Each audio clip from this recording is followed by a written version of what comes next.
is very thorough, and you have said that the book was a different medium to communicate than your television program. And so the reviews have been amazing. Third week in a row in the New York Times bestseller. Woo!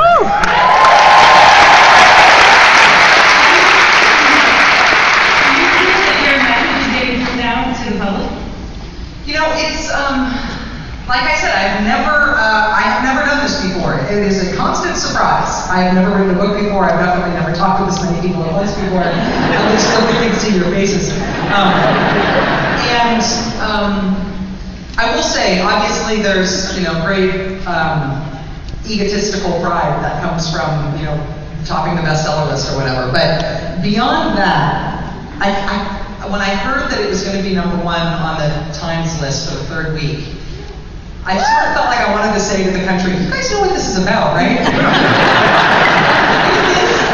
It's a book about the politics of war. It's a book about the politics of the military. And it's really, really, really satisfying to me that this many people want to read it and talk about it, because that is sort of the thesis of the book, in a way, that whether or not we go to war and how good our decision-making process is about going to war and about not going to war and about ending wars, I think that is something about which we care a lot about as a people. Just as regular citizens, just as civilians, we care a lot about it. And our politics have evolved in such a way over the past few decades that essentially it's gotten out of our hands.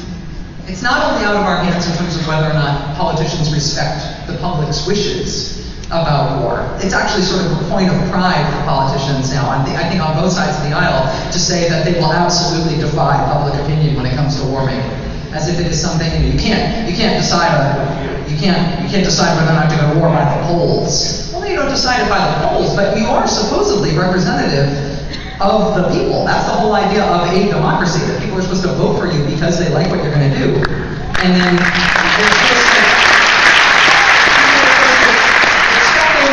in that regard. So we've gotten far away from this idea that people can control these things, but I think even more insidiously, we've gotten far away from the idea that even elected representatives of the government should make decisions about national security. There was this great moment in one of the Republican debates this year where the question to the Republican candidates was essentially, how would you decide whether or not to go to war in Iran?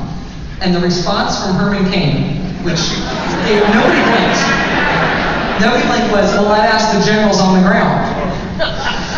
On the ground where, dude? They decided whether or not to start the war. The generals aren't there now.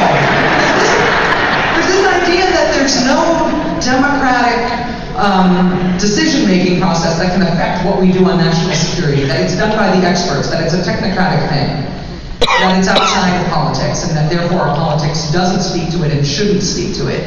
And that's the way we have changed as a country over the past 30 or 40 years. That's what I think the book is about. And the fact that people actually want to read this stuff and really want to talk about it, to me, goes to the thesis that actually we do care, and that it's not okay.